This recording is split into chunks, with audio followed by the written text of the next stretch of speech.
Oh, loyalista at mga kakampeng. Tingnan nyo, tingnan nyo. Tingnan nyo ang number na supporter nyo. Oh, yan, yan. Yan lang kayo. Kaya ang impeachment, tingnan natin sa 2028. Kayo mga tumatakbo diyan. Tingnan niyo yan, tingnan niyo ang number, okay? Good luck.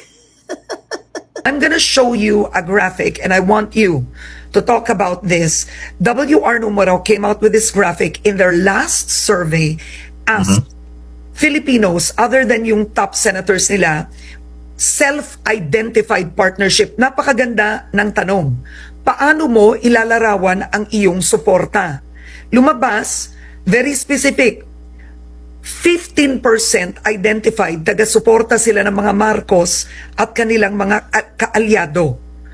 Tapos, taga-suporta ng mga nasa oposisyon at may pangalan tulad ni Leni Risa, 13.6%. Or do you identify yourself with taga-suporta ka ba ng mga Duterte at kanilang aliado? 40.1%. I'll give you this graphic. Biglang ang 31.4% nag-move sa independent. Na dati galing ito sa Marcos supporters. Yes. That is the identification of Filipinos today. So, Kaigit na.